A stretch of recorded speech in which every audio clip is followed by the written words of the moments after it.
Good morning, everybody. Happy Thursday. First things first, before we actually start the show, just want to say happy Veterans Day to all the veterans out there in the U.S. and hey, even otherwise for that matter.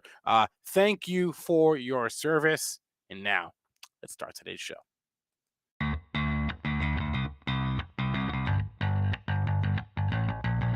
Coming to you live from downtown Detroit, this is Benzinga's PreMarket Prep with your host, Joel Elconin.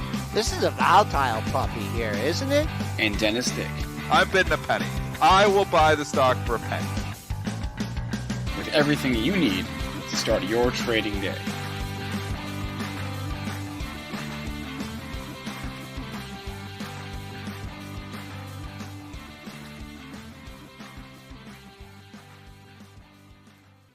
All right. Good morning, everybody. How are we doing? Yesterday may well have been Spencer's portfolio reports earnings day because we got Disney reporting, we got SOFI reporting. We'll talk about that. We got Affirm. We got to talk about Beyond Meat. There are so many big movers up, big movers down as I go into my movers tool and Benzinga Pro. Fossil Group, for some reason, up 35% today. Oh, we got to talk about OpenDoor. Right, we got to talk about. We should probably hit on the big IPO from yesterday. Rivian. We'll talk about that. We will start the show by talking about Tesla. I would imagine Elon did what he said he was gonna do. He sold a lot of shares this week, Monday, Tuesday, and Wednesday.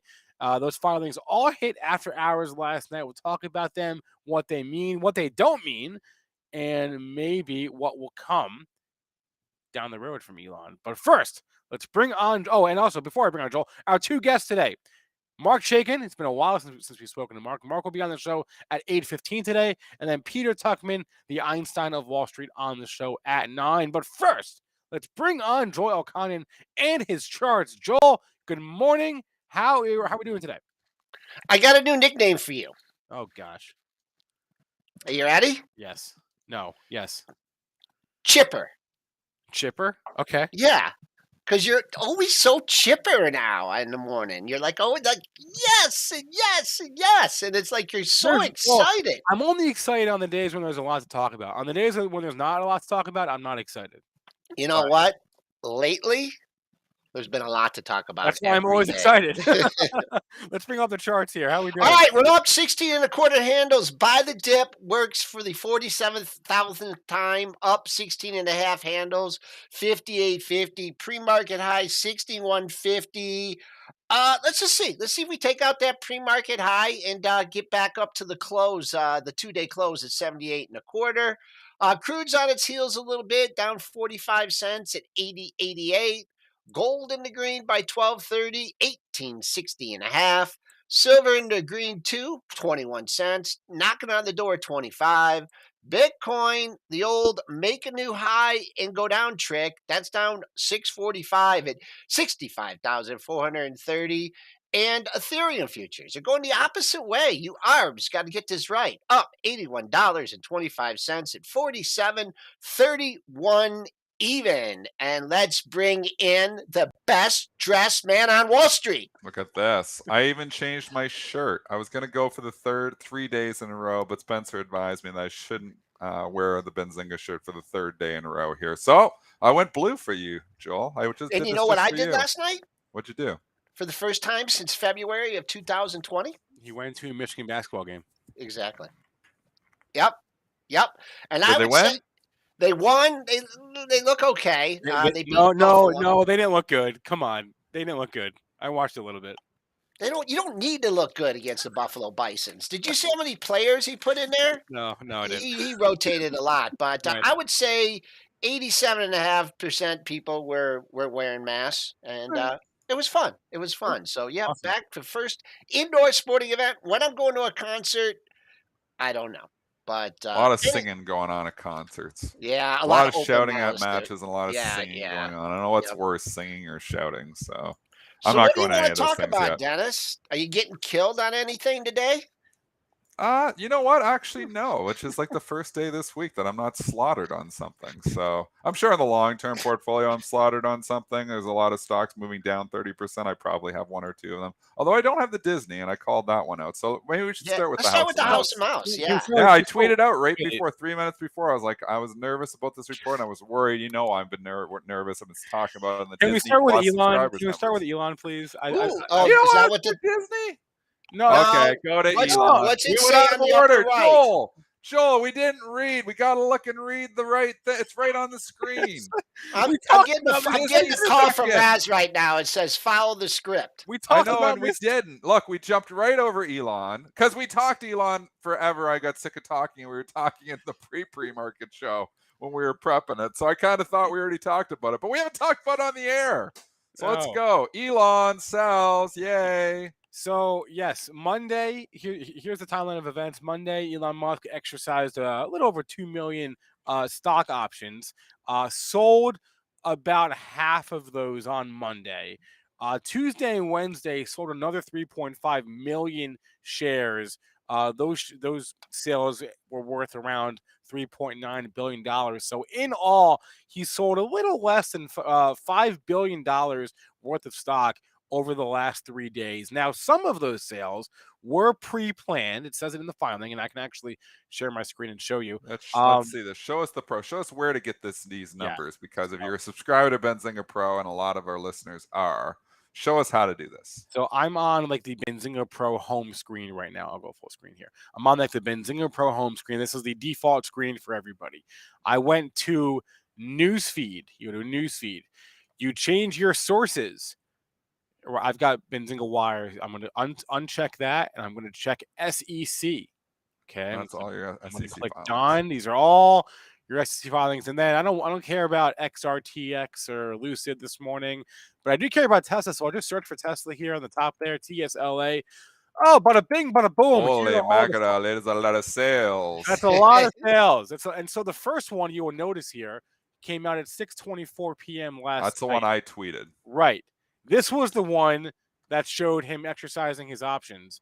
And you can see here, if you scroll down, it'll show you, all the transactions. These are from Monday, right? These are all transactions from Monday. Part of that original options expiration. No, not expiration. Exercise. Exercise. Thank you.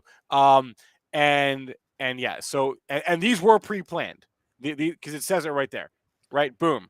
Rule 10b51, right? Pre-planned sale. That's what that means. And look when How it was many shares adopted. was Look that? when it was adopted, September 14th. Yep. Boom. Right there. So I just, and obviously, we've got a lot of people on Twitter saying the same thing. Was he put out this poll last weekend, well after September 14th, should I sell my Tesla holdings, when he already had the plan in place to sell. And so that's the what we poll said. in itself was just BS, basically. Yeah, it was for fun. It was for fun. Yeah. So he already had the plan in place. Maybe if the poll was negative, he would have pulled the plan. Maybe that's the case. But the being plan negative was by in meaning place that well before that Twitter poll came out. How many shares was that? Do we know the aggregate for Tuesday? Yeah. For all the days. A little over 2 million shares. Okay, on Tuesday, and that was on Tuesday? No, this is Monday. Monday. We haven't even gotten to Tuesday or Wednesday yet. Oh, there were 33 million traded that day. So if you got a piece for 2 million, that's a decent It's chunk. a chunk of the volume. That's a chunk. That's a chunk. So that was Monday, and then you go to all the rest of these filings. This is all Tuesday and Wednesday, right? Okay. And these were not planned. These were not part of the 10b1 filing. Okay, let me get rid of that there. So again, about 3.5 million shares sold between Tuesday and Wednesday, for about $3.9 billion worth of shares. And so now the question is, first off, and this is what Joel was saying, Elon, it is well within his right to do this. It's only notable because the guy literally never sells, right? He hasn't sold, I think, in like 5 years. I told you, I watch the filings closely. I never see Musk drop a filing. It's because he never sells. But here's the deal. So how many shares have been sold total? like in the Yeah. last 3 days that we know of from the SEC filings? Do you have that number? Over 4 million. So 4 million shares.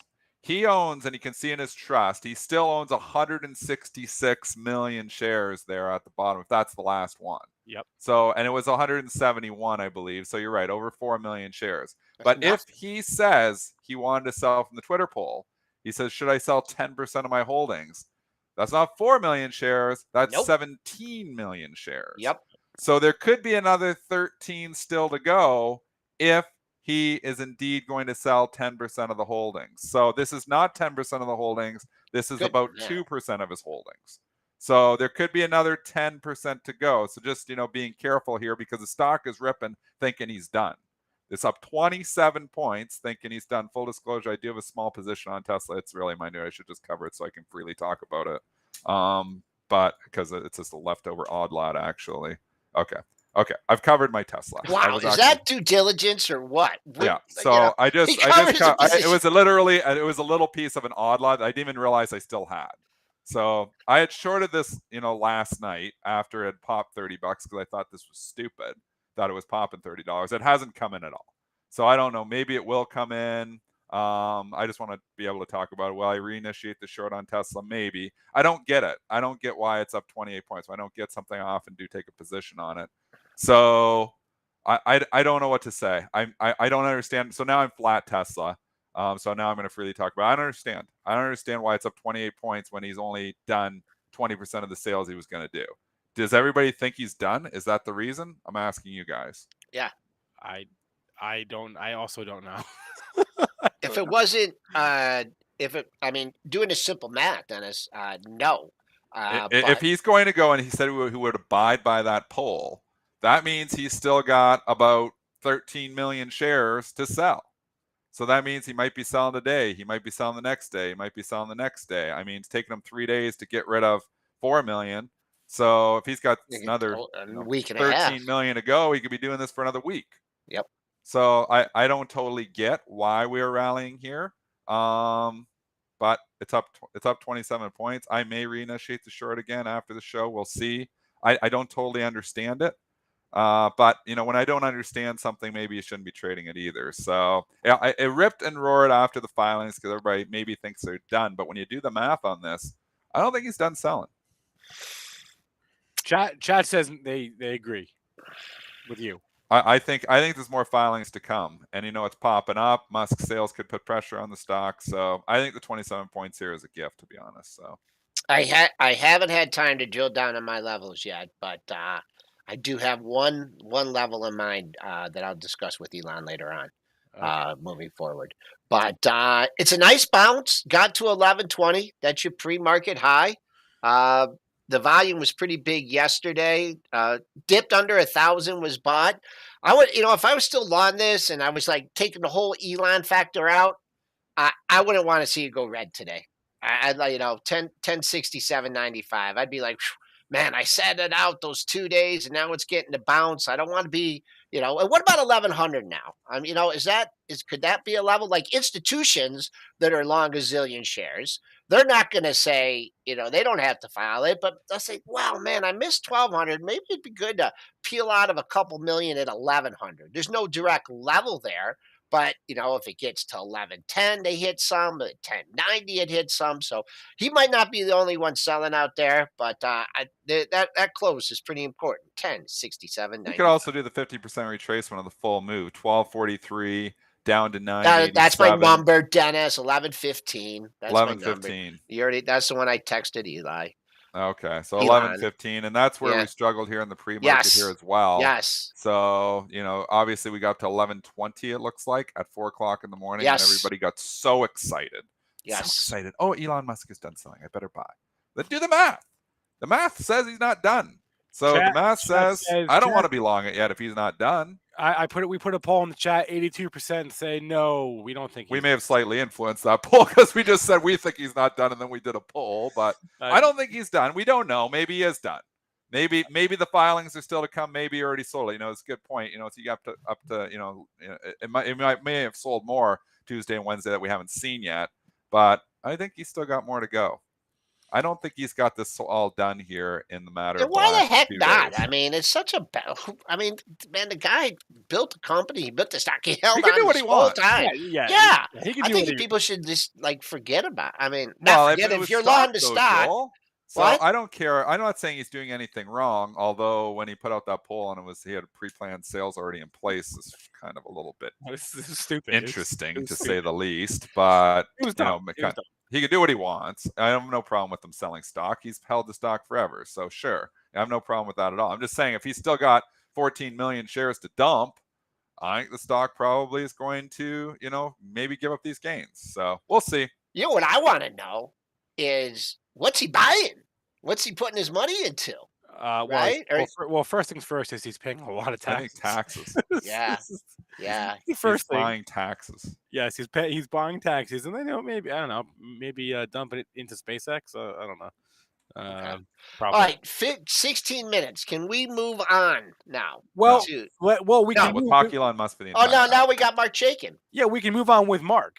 Oh, Right, excellent. exactly. Let's see So what Marc has to say. He's been around Wall Street for 25 years more than me. He's been around for 75. So come on, what's Marc have to say? I don't know. Let's ask him. Marc Chaikin, the founder of Chaikin Analytics and the Chaikin Power Gauge and the Chaikin Oscillator and any number of other indicators, joins our show now. Mark, good morning. How are we Hello doing? there.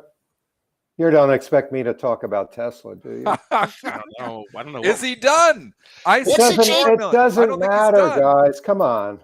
The stock has achieved, critical mass. It's got liftoff, and this is all short-term chatter. Noise. Are you a buyer of the dip? It's all noise. Yeah, absolutely. Well, Absolutely. so- If you believe in Tesla, you got to be. Our power gauge is bullish. It stayed That's what I was bullish now gonna ask. for 3 months. But I've got some interesting ideas I want to talk about that are not Tesla. Okay, let's go. Let's go. 3 stocks. Unity Software. Big swing yesterday this after stock. the earnings. Everybody's talking about the metaverse. Facebook has actually done Unity a big favor by renaming and focusing people on the metaverse. But Unity Software is a killer stock, and they announced an acquisition yesterday of the largest special effects studio in America. And they're making money in the metaverse right now. They enable 3D gaming developers to get into cross-platform distribution with advertising built in, but they're actually using augmented reality in industrial applications right now in the construction industry and the automobile industry. If you believe in the metaverse, and I do, I think this is a concept that has legs going forward, I think you have to own Unity Software. Marc, So- let me Behind talk the to you thing. for a second about the metaverse here for a second, because you're up there, with me, and Lisa and I had a discussion going up to the Michigan basketball game yesterday, and we were stuck in traffic, and I said, "Can't you wait, in a year or so? Maybe we won't get the season tickets. We'll just be able to sit at home in the metaverse, and A year or so, Joel. or a couple years, whatever, and watch the game."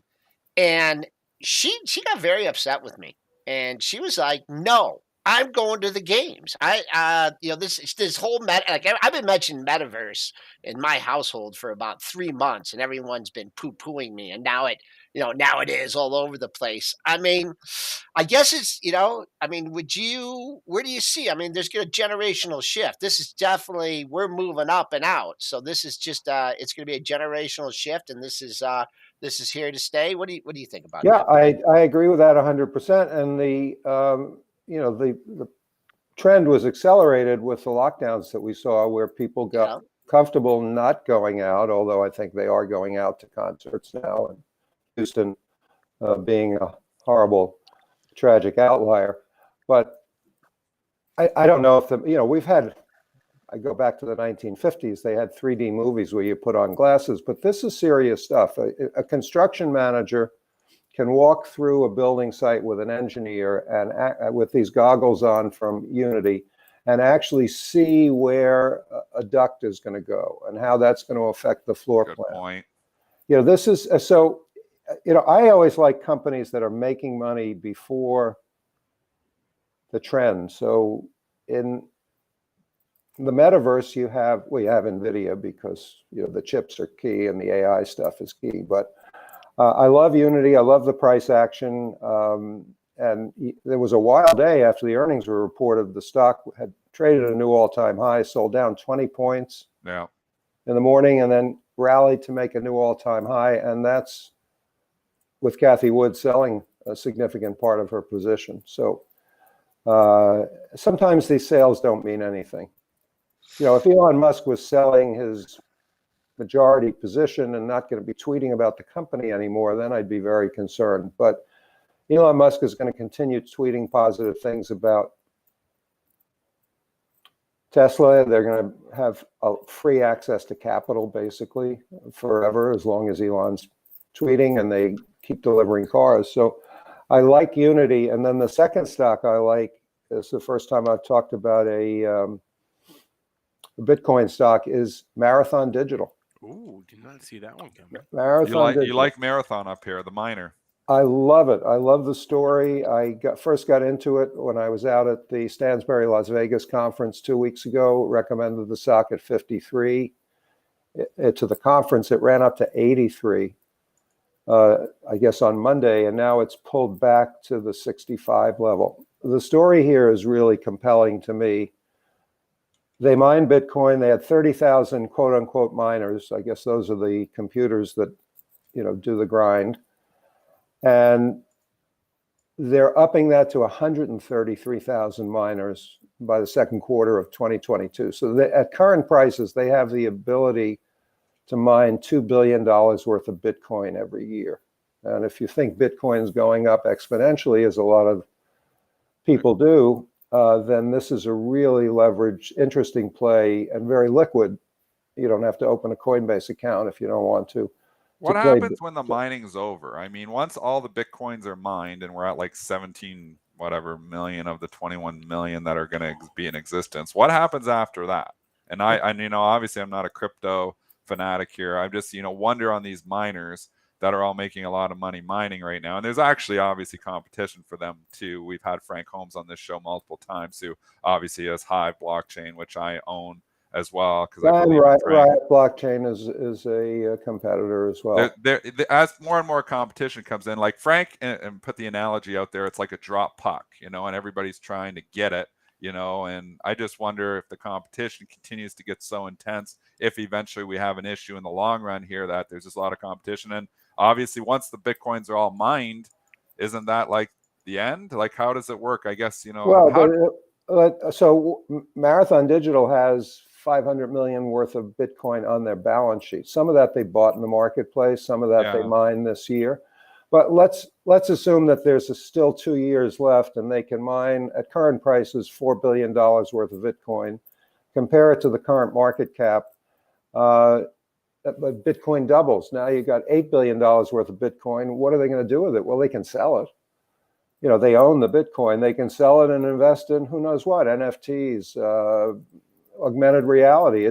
They're building up a pool of assets that are in demand right now with no end in sight. You could argue that Bitcoin is an inflation hedge for the younger generation. I guess it just continues to have too. You get this halving and this halving, which makes the mining continue on for the longer term. Yeah, right?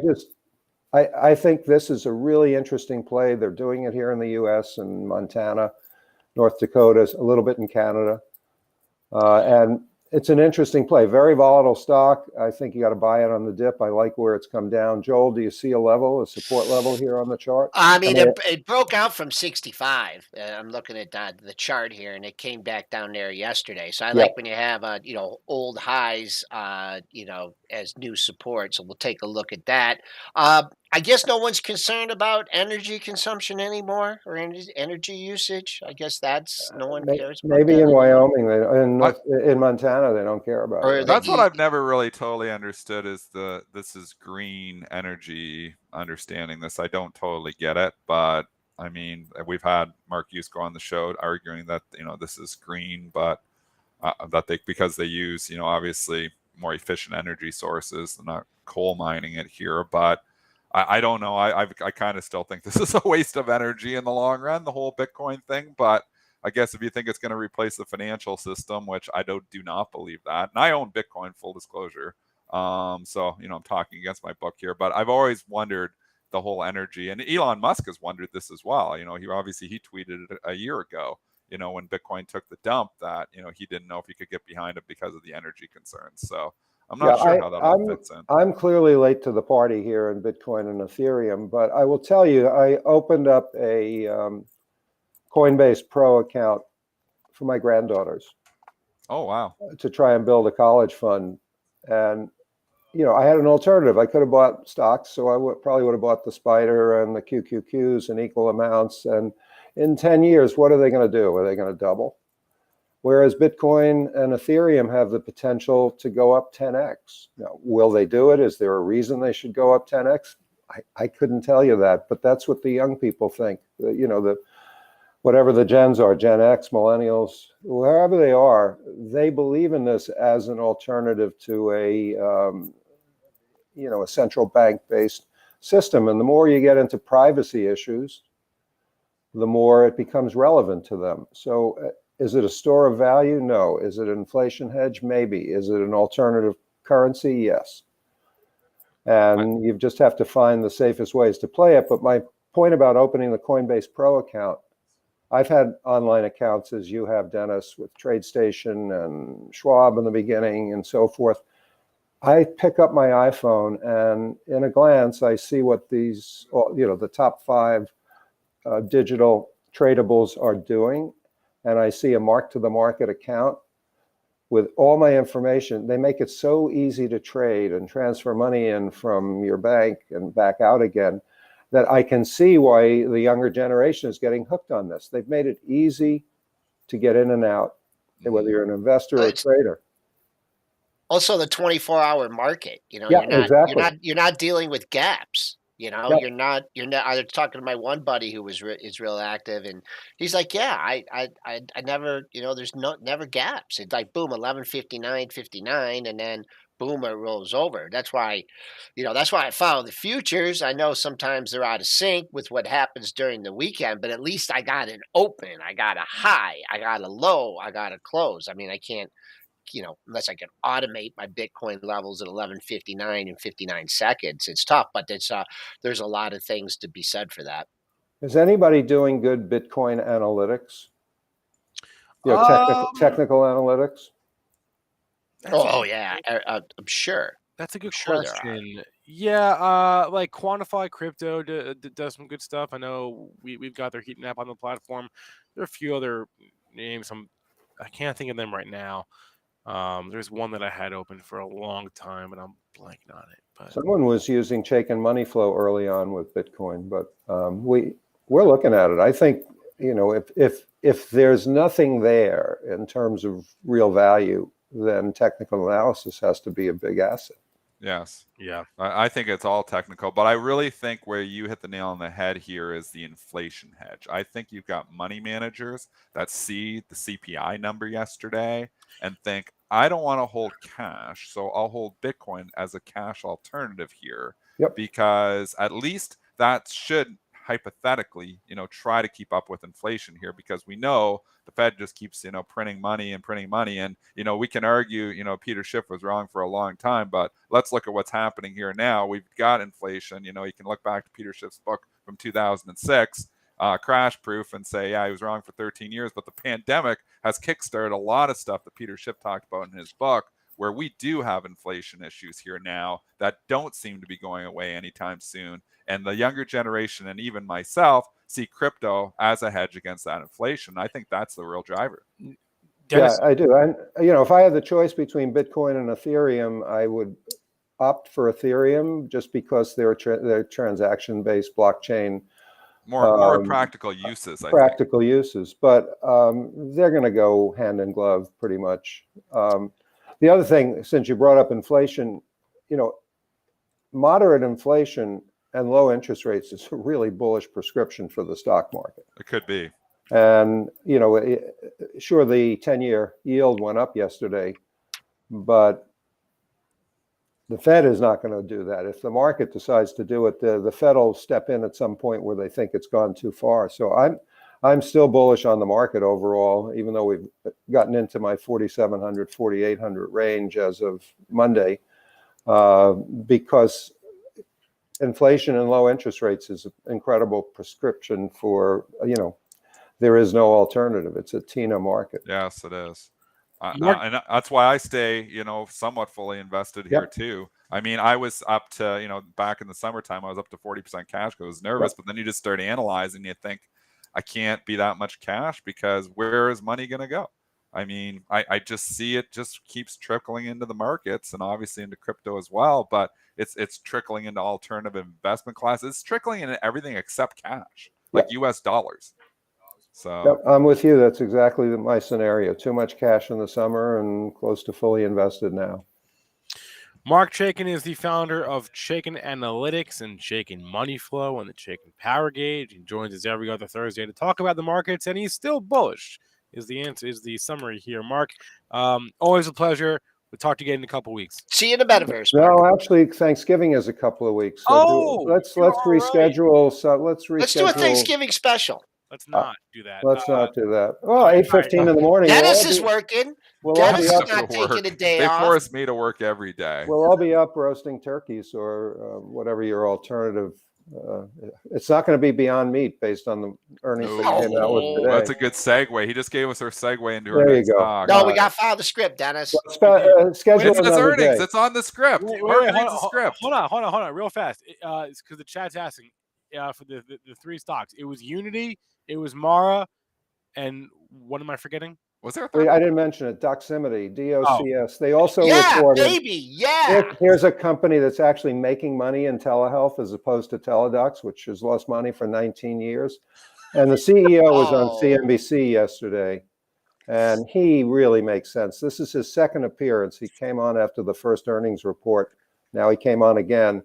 This guy knows this business cold, and he's very non-hype, non-promotional. So one thing really got me excited about it, and I have a position in it. Same here. He talked about how one of their monetization paths, they put up ads from hospitals, from medical practices that encourage people to book appointments. And he said that the return on investment for the ad spend is 17x. Whereas in other venues, when they do this, they get 2 to 3x. Wow. That tells me that that more and more of these people are going to be using the Doximity platform to drive revenue. And, this is a great business model. And the one other thing that I love about this is their retention rate is up around 170%, which means that their client base, the 80% of the doctors in America who are on the platform, are using it more and more, spending more and more money on the platform. This is a very long-term stock, and it's highly volatile. It dropped from 100. I was just going to say, don't look at it. Don't trade it. I never look at it. We got it, and Lisa picked this one up. She was supposed to get some shares. She told me we were supposed to get some shares in the IPO, and I'm like, Lisa, we don't have a Fidelity account. And she's like, no, I can't. And then supposedly there was 45. I said, just buy it, and forget about it. Yep. And that's what we did. So I don't know the story really behind this. So this is it's Facebook. It's LinkedIn and Facebook for doctors. For doctors. Okay. But I will point out that they have a lockup that expires tomorrow.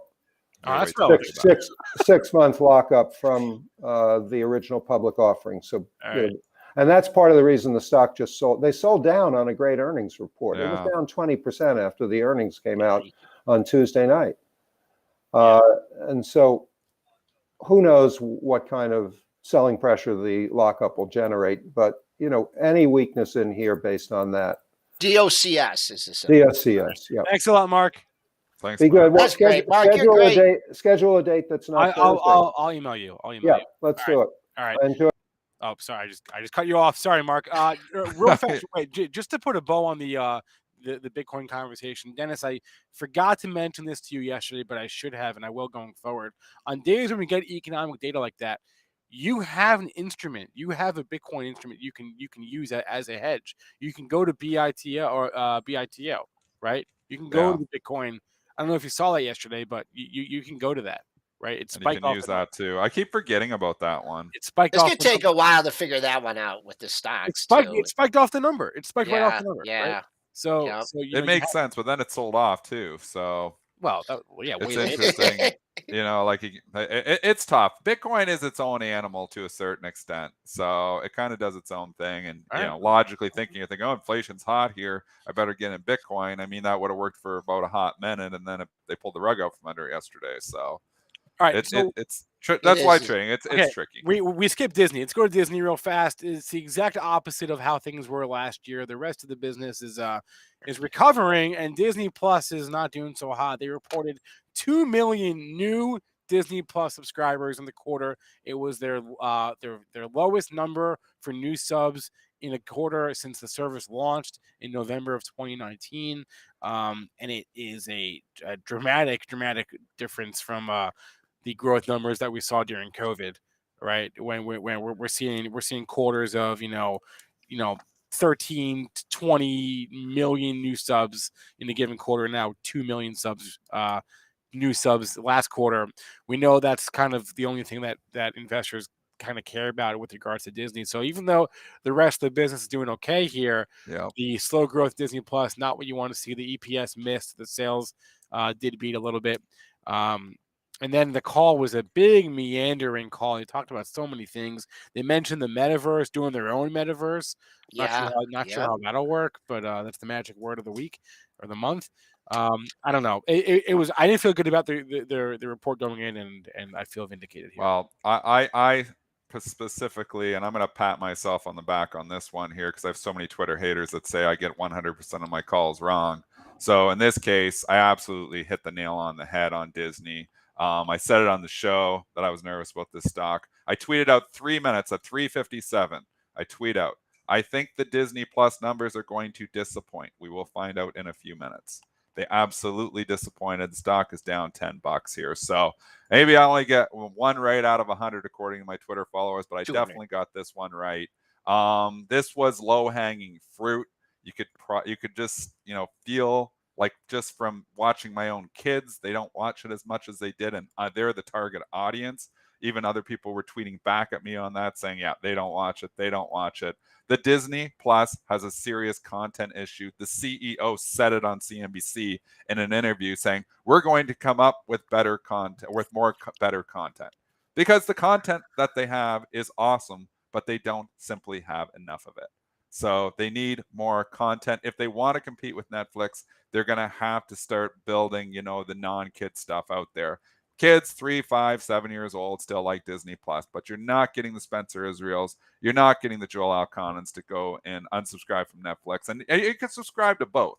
And I do subscribe to both. I have it for my kids. But if I didn't have kids, I would not have Disney Plus. So if you don't have young kids, you're probably not subscribing to Disney Plus. The Mandalorian was awesome. They do have some more Star Wars series coming. That's going to be awesome as well. I love Disney's content. They simply don't have enough of it. And that is showing up in the numbers now.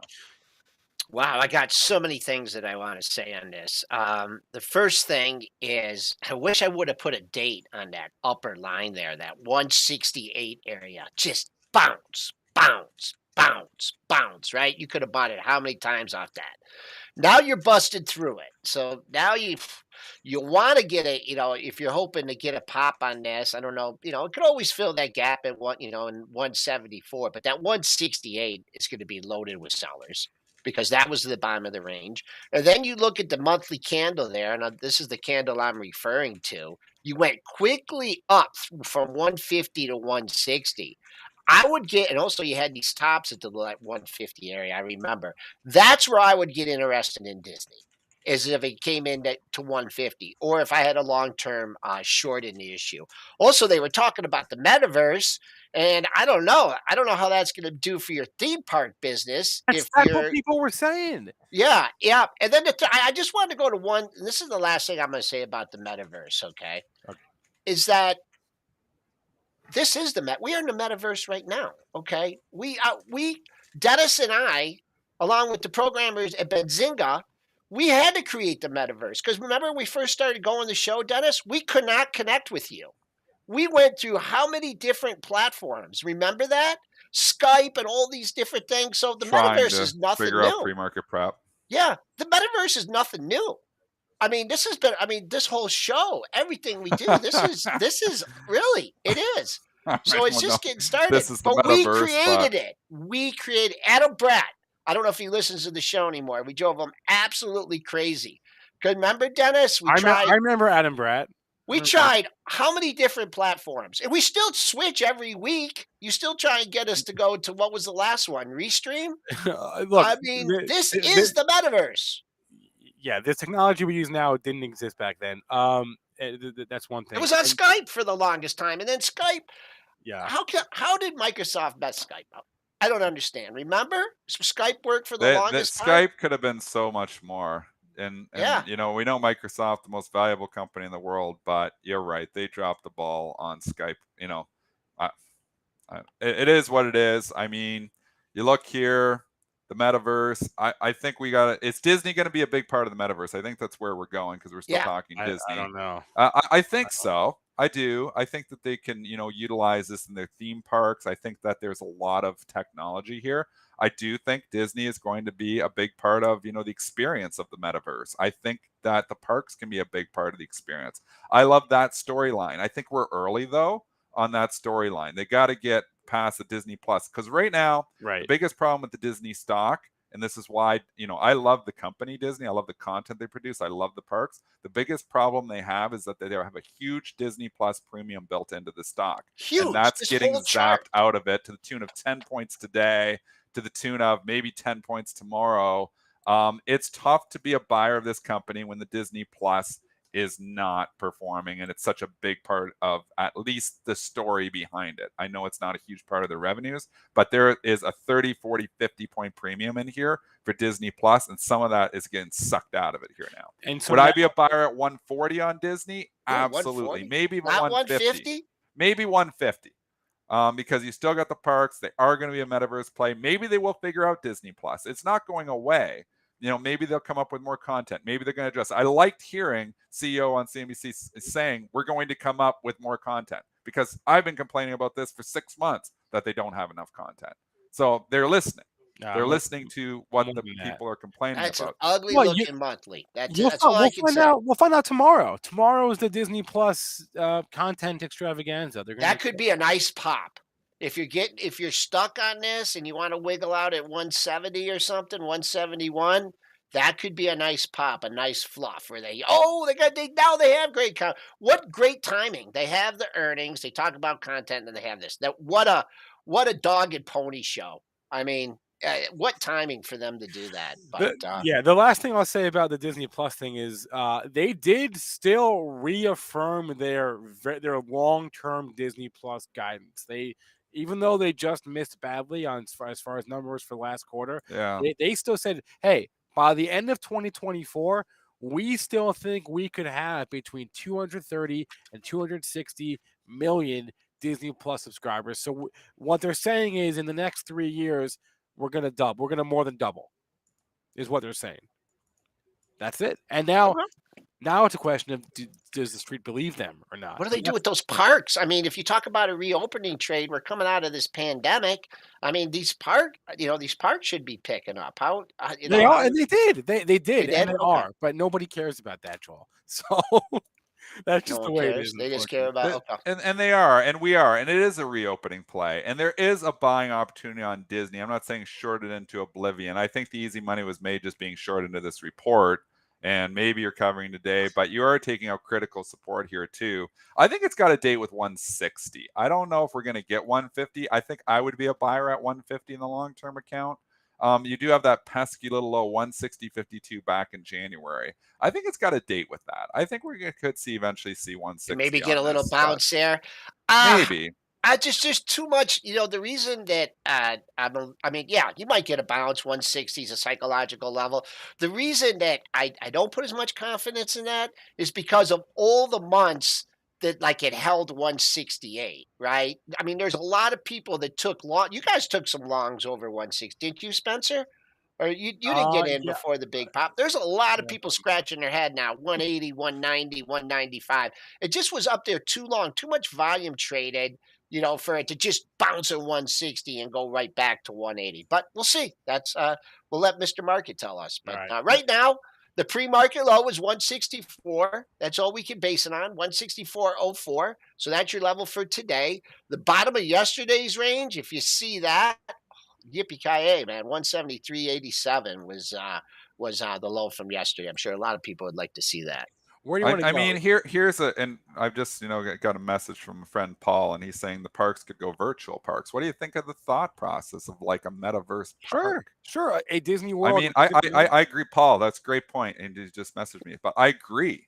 I think there is a place for Disney in the metaverse. So so looking here today, I don't think I'm coming in and selling my Disney shares now. I think you're selling them ahead of the report, and I think you're finding a buy point in here because I do believe they will figure Disney Plus out. They know there's a content issue. It's nice to hear that. Maybe they're going to come up with more content. We know we got some more Star Wars series coming.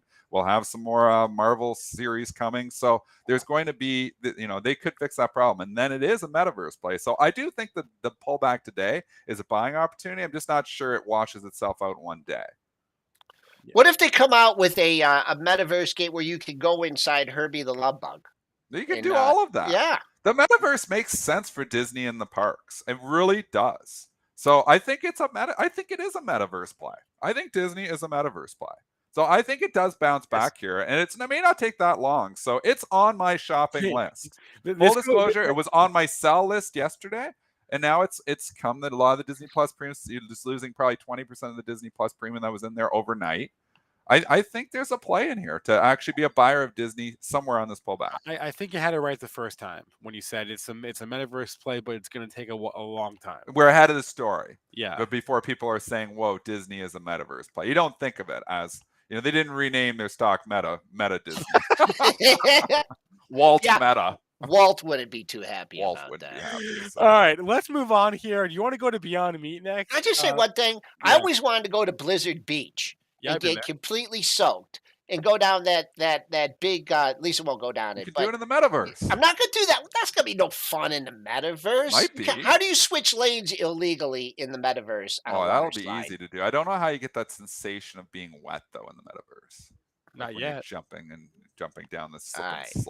We got to cover more than 3 stocks today. Let's go. That's the goal. All right, Beyond Meat. We'll go there next. Story over. This was a tough one. I'm sorry to everyone who's in this thing, but the EPS they missed quite badly. They lost 87 cents per share last quarter versus an estimate of a 39-cent loss. Their sales also missed 106 to 109 million dollars. They gave sales guidance, also missed quite badly. They guided 85 to 110 million dollars in sales for the current quarter versus $131 million estimate. And they also said, on top of all of that, we're having some supply chain problems. So, and if you go into the store now, you see the burgers are on sale. I see the Beyond Meat burgers are on sale. I said that months ago. Yeah, I know. Well, months ago you'd be making a lot of money. So there's a lot of money to be made. Just go into your store and look at the experience. Eyeball test. It's still worth $6.2 billion, or at least it was yesterday. So maybe it's only worth 5 or whatever now. But, just giving you perspective of how irrational this market can become at times. Tyson Foods, which is your biggest chicken producer, is worth $29 billion. When Beyond Meat was at the highs, it was approaching the Tyson Foods market cap, which has the entire basically chicken market. And here you've got an alternative to that. And they're like, oh yeah, it's going to be all Beyond Meat. Well, it's not. And you know what? It's coming to roost here now. We've had lots, and what a gift. What a gift you guys had, and filled the gap. Gentlemen and women alike, back in January when we had the short squeeze from hell on this thing, and it went back up to $221 a share. And that was just unbelievable that everybody who bought this thing off the hype back in 2019 when it got $239 almost got their money back at the beginning of January 2021.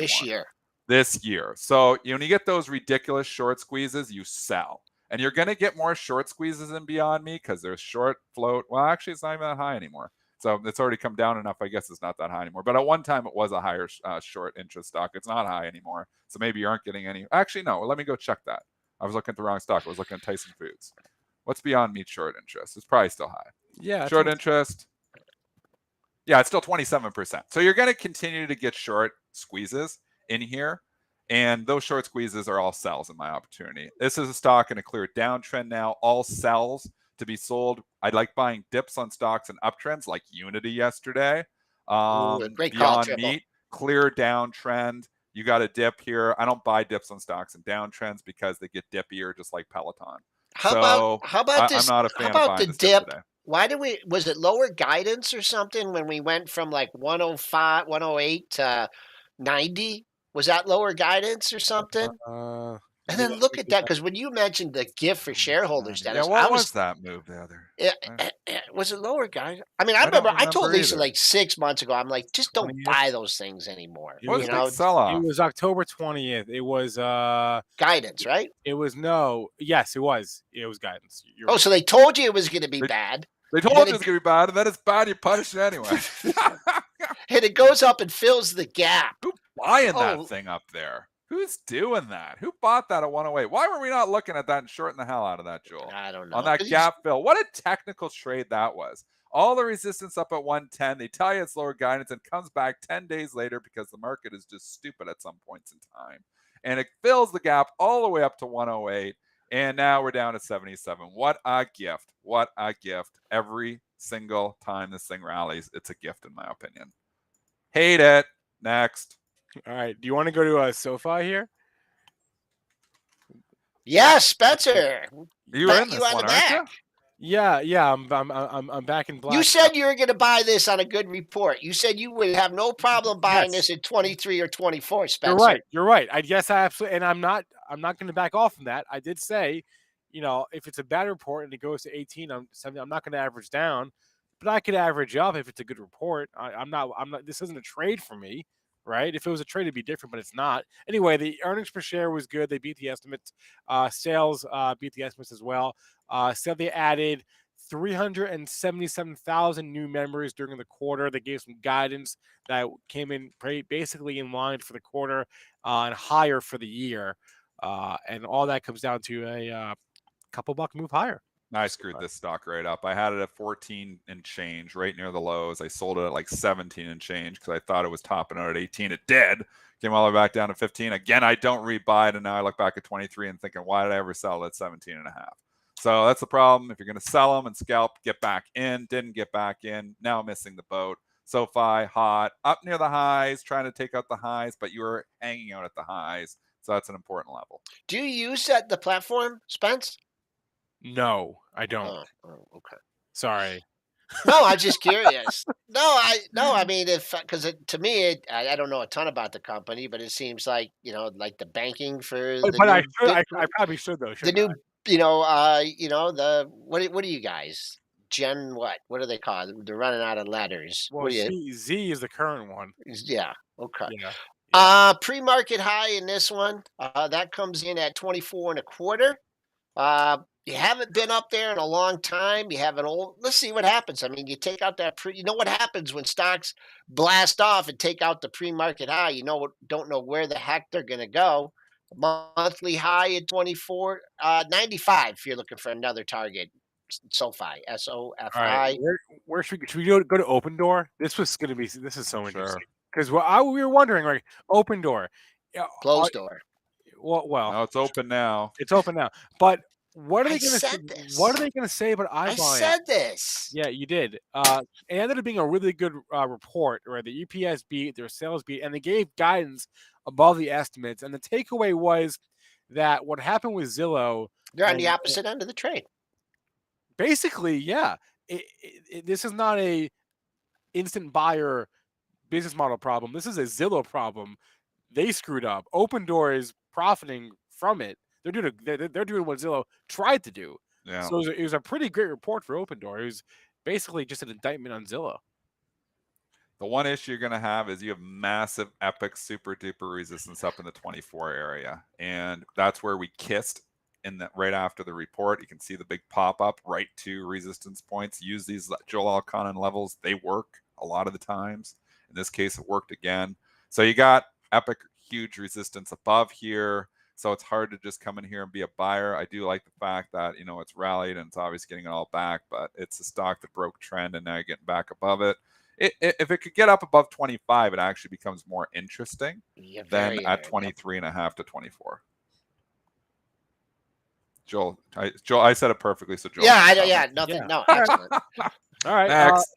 Let's move on to Affirm. Oh Kind my of the gosh. same. I mean, The strong, you just got to buy those storied stocks that are Right. loved. You, Affirm, those are the ones you buy on the dip. Man, if you're buying Affirm ahead of this report yesterday, you are raking it in, as that NAT CEO says. it's the same. Raking it in. Good job, dip buyers in this one. It's the same story. Earnings good and guidance raised. That's all you need to know. Stock is just loved. 176.65. Let's see. It didn't get there. It got a little bit over 175. So $10 off the high. You might have to pick an intermediate level, but if you want to hold out for the all-time high, 166.65. Just three pretty ugly looking candles here.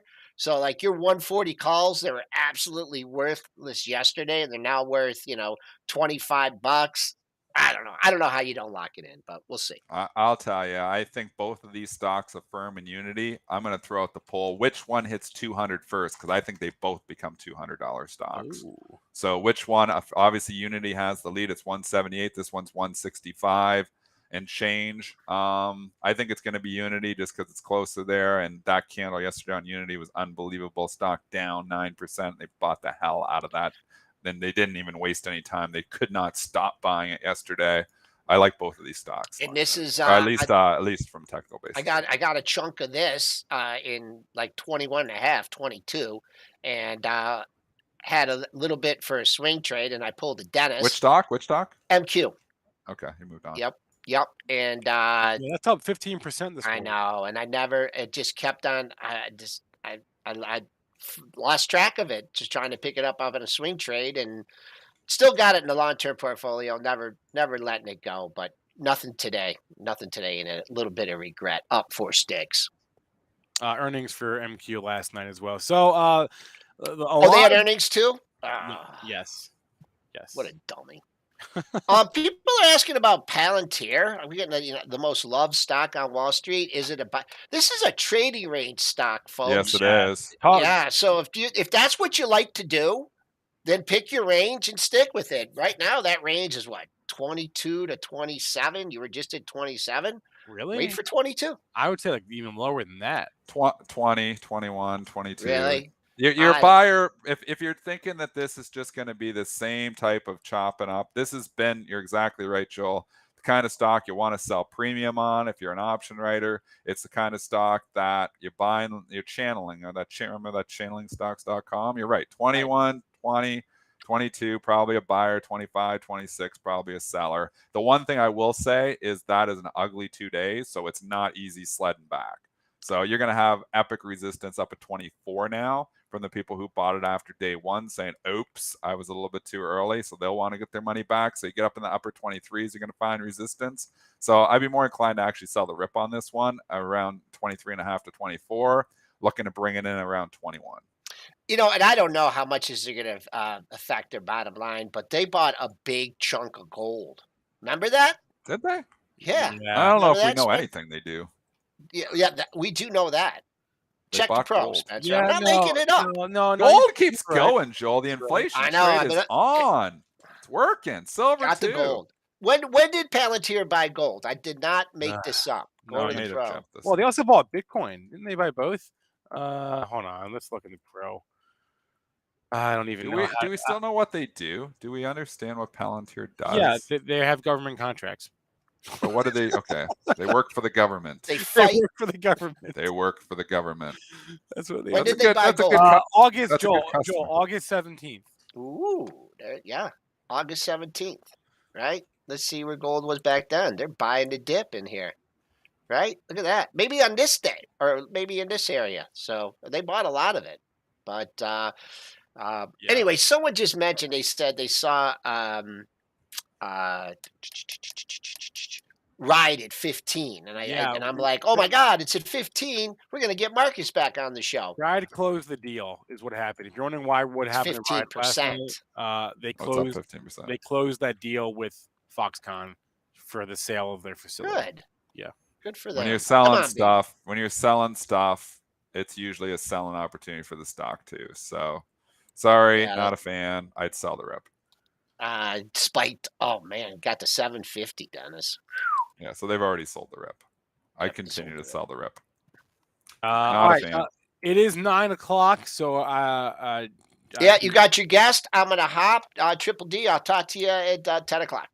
If Peter, I don't see Peter right now, but I know there's a lot more tickers we didn't get to. We didn't get to OfferPad. I know a few in the chat mentioned that OPAD, similar to OpenDoor. The report was also good. Fossil is your big gainer of the day. FOSL, major inflation in watches apparently, because That makes sense. Fossil just blew That it does make sense. away. Money Mitch pick from last Monday. I can't Guys. remember. I can't remember all your picks. You're You making gotta me stick on Money Mitch. I don't write anything I'm down. on fire. Money Mitch with the salt. I follow Money Mitch too. You know, you started. He won me over at Workhorse, and now I always listen. When he throws me a stock, I always take a look. Sometimes I agree, sometimes I don't agree. But when Mitch throws out a stock, I always take a look. Yeah. Anyway, it was the EPS. I'll bring up the chart here. The EPS beat. Well, here's the news feed. EPS beat, sales beat, guidance raise. Look at Fossil FOSL. It's your biggest gainer of the day.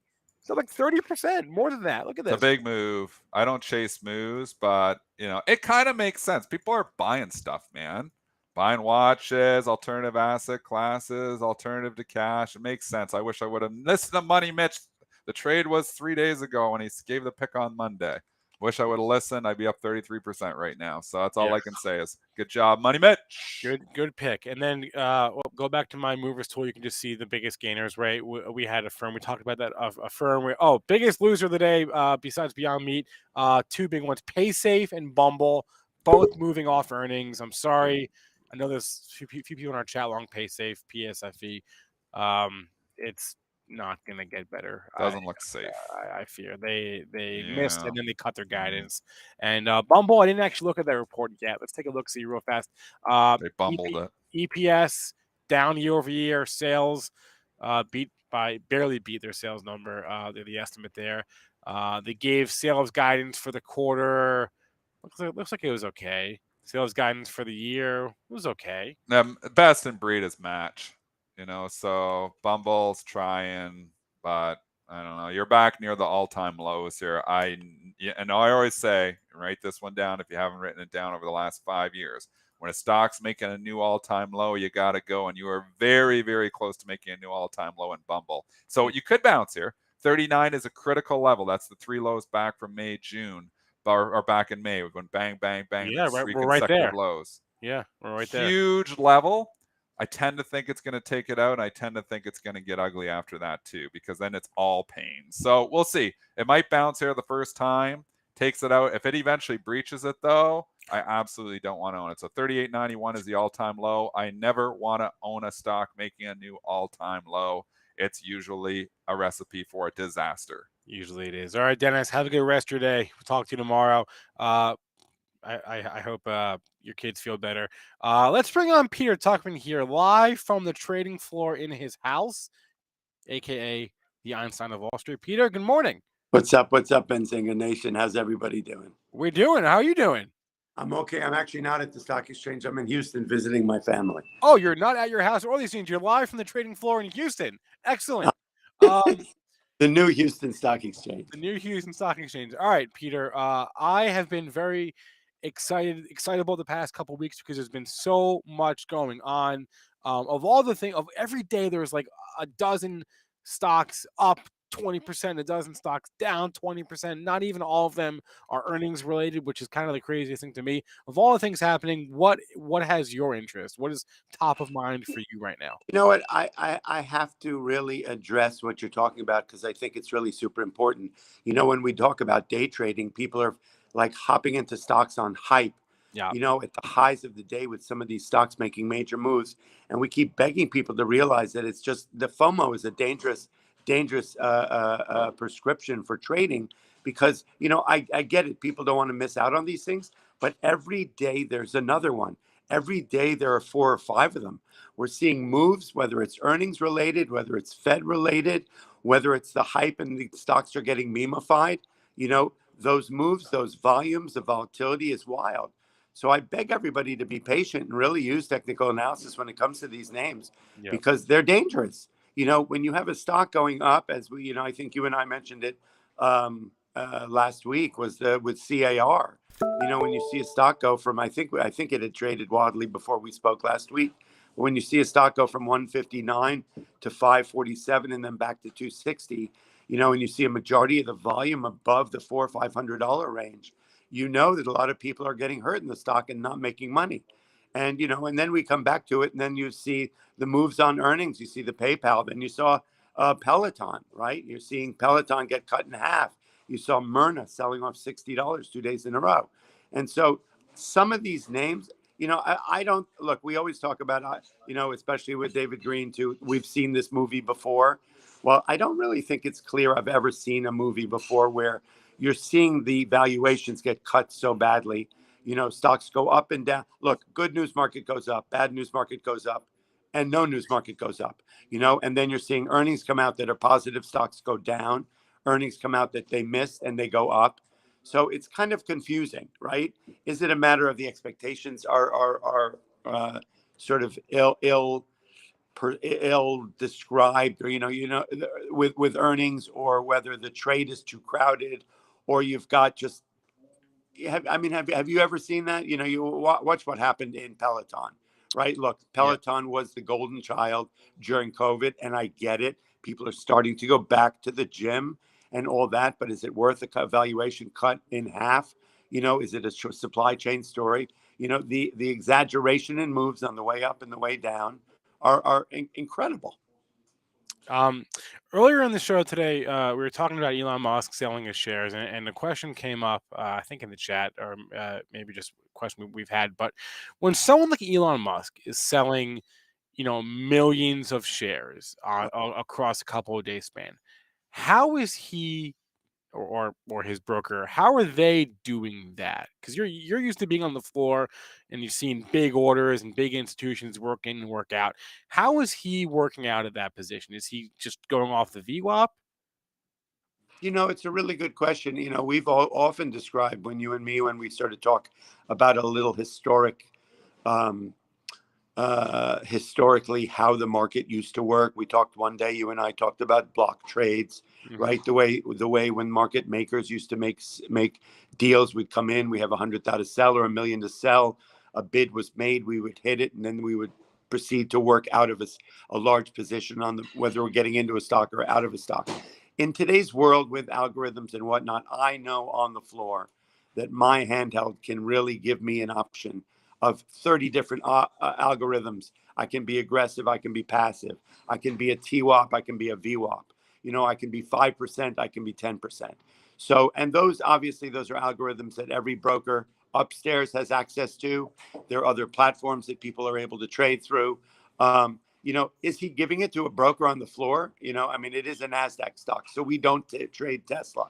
So it's not happening through the NYSE, right? But clearly a broker is doing it. He's handling it quite well. Look, we did see Tesla down 100, we saw it down $110, 163 at one point. But that was actually the day before Tesla, before he had agreed he was going to sell the stock, I think. So I'm not really clear. He gives it to a broker. He may spread the order around. But I guess like people, maybe not Elon, but like people like Elon, right? When you see a CEO of a company, has got a 10B, a pre-planned sale, for example, he's got to work out of this position. I guess there's multiple ways to do it. Is I guess the answer to that. You know what? To be honest, Spencer, I would willing to bet if he was selling 5 million shares or $5 billion worth. It was $5 billion worth. It was. Okay. I forget the number. You know what? I'm willing to bet that whoever represents him made some phone calls, got 3 or 4 people involved, and the print traded off floor. I guarantee you that's the way that was done. You know how the way the stock acts. The enthusiasm in the sector. That Rivian went public yesterday. Everybody's hot on electric cars. I would imagine 3 or 4 phone calls, and they were able to place the $5 billion worth of stock in a minute. I was wondering if you were going to say that. I was wondering if you were going to say that. So, all right. I'm willing to bet you $1 million. That's exactly what happened. Okay. It was a couple of phone calls. People said we're looking to sell a block of $5 billion worth of stock, and we get some bids. And I would imagine it was oversubscribed. I promise you, it was probably down $100, which Yeah. is nothing to the stock. They Right. surely did not want to bring $5 billion worth of stock into the marketplace because it would have spooked the whole thing, right? Yeah. That's great insight there, Peter. And then I guess, is there anything else on your radar right now? Did you have a reaction to the CPI number? Do you not care about the CPI number? What else is just on your radar here as we You know what? I'm sort of looking at whether there's going to be any follow through on the sell side. I think, what is the market up? 3 handles this morning? We're 3.3%. Yeah. Okay, so we're bouncing back from yesterday's sell-off, right? And it's so funny how with the market where it is in general, you've got 1 or 2 days where the market feels a little weak, whether it's just a pullback, a consolidation, we're responding to supply chain inflation numbers and whatnot. And suddenly it's the end of the world and it's doomsday and this is the end of the bull market. We've seen it, for the last 3 months, every time we had a small sell-off. And then again, we come into the market this morning and there's a bid in it, right? You and I have spoken about it a lot. That any slight discount, normally in the old days, you'd see a market sort of at this point trading at record highs, let the market come in 2, 3, 5% on some bad news before it would bounce back. Now we see barely a 1% move in the market, and there's a bid in it that's pretty strong. So I feel confident. I'm not sure what will dislocate this rally, but it surely feels like the market's telling us it's nothing's going to happen too soon. I feel like if you have to say to yourself, "This is the top," that means it's not the top, right? Is that Right. generally how it works, right? Look at what happened in Rivian yesterday. Look at what happens. Yeah. Look at the enthusiasm. Look at crypto, right? There are probably people still sitting on the sidelines who missed the boat on the market, on some of these IPOs, on crypto, and they're just jumping in now. There are people with, they're the meme guys who are out there buying stock with abandon just because. There are a lot of new millionaires out there trading the market these days. And so, it seems, as I said, good news market goes up, bad news market goes up. It just feels like that people are just dying to get involved in something, to make an investment in their future. And the stock market's the name of the game at the moment. All right, Peter Tuckman is also known as the Einstein of Wall Street. He also runs Wall Street Global Trading Academy, the link to which is in the description of this video under where it says his name and his Twitter handle. Peter joins us every Thursday. We appreciate it. Peter, thanks for coming on. Have a good Pleasure, rest, guys. sir. Technical analysis rules, guys. Check it out. Technical analysis rules. Okay, it is 9:12. Live trading with Benzinga will be starting at 9:15 today, so like 2 minutes from now, basically. So I'm going to wrap up the show here right now. Thanks to Peter. Thanks to Marc Chaikin. Thanks to all of you in the chat. I know we did not cover everything.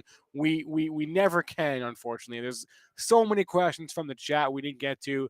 The Elon Musk Tesla thing, we could talk about that for like an hour, I feel like. So many tickers we didn't get to. We didn't even get to the fact that it's Singles Day. I should probably text Dennis and Joel about that. Or Joel knows. I don't know if Dennis knows. It's Singles Day, right? It's a national shopping holiday in China. So Alibaba in focus there. We didn't even mention that this morning or yesterday for that matter. So watching that, watching all the earnings movers, right? We covered like a half dozen of them, but there's like 100 more. So yes, stay tuned to live trading with Benzinga. We will cover as much of the stuff as we can. We'll take more questions from our chat, and you can just watch Zunaid and Ryan and Mitch make some YOLO trades, risk controlled YOLO trades, stocks and options, and just hang out with us through the open.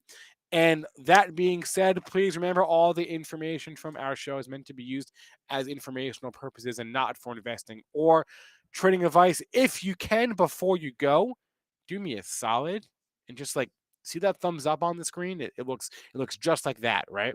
You can just hit that little thumbs up button, and then that'll be a like, and that will make me feel better about myself and my life. So please do that. I'd appreciate that. We're at 365 right now. And I'd love to get to 500 today. Thanks for the super chat comments. I believe Matt Miller left a couple. Matt, I'm sorry. I saw your super chats, and we did not have time to address them today, but I wrote them down. So we'll cover them on live trading here because I wrote down your chats as you gave them. So thank you for that. And that's it, guys. Live trading with Benzinga starting right now in like 30 seconds. And we'll just hang out through the open. Everyone, see you there.